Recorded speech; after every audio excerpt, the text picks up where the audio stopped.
আসসালামু আলাইকুম। এই ফুল ড্রেসের ভিডিওটা আমার চ্যানেলে পেয়ে যাবে। তো আজকে দেখাবো সুন্দর সারারা সেলাইটি। তো সারারা সেলাই করার জন্য 2 থেকে 3 বছরের বাচ্চার জন্য চওড়া নিয়েছি আমি এখানে 11 ইঞ্চি। তো 11 ইঞ্চি চওড়াতে ভাঁজ করে নেব 2 ভাঁজে এবং রাবার ঘর নেব 2 ইঞ্চি, লম্বা নেব 10 ইঞ্চি, রাবার ঘরের নিচে থেকে হাই নেব 8 ইঞ্চি এবং মুহুরি নেব 7 14 ইঞ্চি। এখানে মার্ক করে নেব, সুন্দর করে মার্ক করে কেটে নেব। এখন হাইয়ের যে চওড়াটা নেব, চওড়াটা আমি 1 ইঞ্চি নিয়েছি। প্রথমে 1.5 ইঞ্চি নেওয়ার কারণে একটু বেশি কাপড় কমে যাচ্ছিল, তা আমি 1 ইঞ্চি নিয়ে রাউন্ড করে মার্ক করে নিয়ে কেটে নেব। এখন উপরে রাবার ঘরের কাপড়টা উপরে রেখে দেবো, রাবার ঘরের নিচে থেকে লম্বাটা নিয়ে নেব। তো নিচে যা লম্বা লাগবে ঠিক তাই নিতে হবে। তো আমার এখানে উপরে 10 ইঞ্চি, নিচে 6 ইঞ্চি 16 ইঞ্চি। এখন এখান থেকে যে আমরা পাইপিং তৈরি করেছিলাম, পাইপিংটা 1 ইঞ্চি চওড়া করে কেটে নেব। তো এখন এই যে পাইপিনে 1 ইঞ্চি চওড়া রেখেছি, এই কাপড় পাইপিনের কাপড়টা সেলাই করে নেব।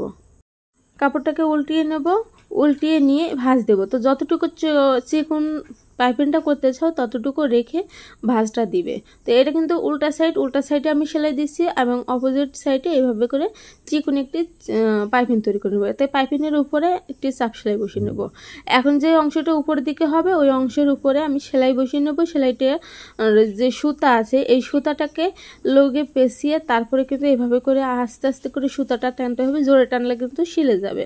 তো এই কারণে আস্তে আস্তে টেনে কুচিটা করে নিতে হবে। তো সুন্দর একটি কুচি হয়েছে। কুচিটা তোমাদের পায়ের মুহুরির মাপ অনুযায়ী নিতে হবে। তো এখন এই যে মুহুরি যে হাইয়ের অংশ সেলাই করে নিলাম এবং রাবারটা আমি অফ ক্যামেরায় সেলাই করে নিয়েছি। রাবার সেলাইয়ের ভিডিও কিন্তু আমার চ্যানেলে অলরেডি অনেক দূর আছে। তো এখন যে আমাদের কুচির কাপড়টা জয়েন্ট হবে ঠিক সেখানে যতটুকু চওড়া পাইপিং রাখতে চাও ততটুকু রেখে এখানে এই পাইপিংয়ের কাপড়টা ডাবল করে ভাঁজ দিয়ে সেলাই করতে হবে। তো সেলাই করার পরে যে সেলাইটা রয়েছে সেলাইয়ের উপরে এই কুচির কাপড়টা রাখবো, রেখে ওই সেলাইয়ের উপরে এই কুচিটা সুন্দর করে বসিয়ে দিতে হবে। সেলাইয়ের বাইরে এদিক ওদিক হলে কিন্তু পাইপিংটা চিকন মোটা হয়ে যেতে পারে, এই জন্য খুব সাবধানে সেলাই করতে হবে। আর কুচিটা কম বেশি হলে সেটা কিন্তু তোমরা করে নিতে পারবে। তো দেখো তো কত সুন্দর একটি কুচি হয়েছে। এরকম করে কুচি দিলে কিন্তু সারারা একটু বেশি সুন্দর হয়।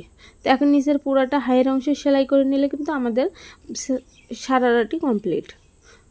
তো ভিডিওটি দেখে উপকৃত হলে অবশ্যই লাইক করবে।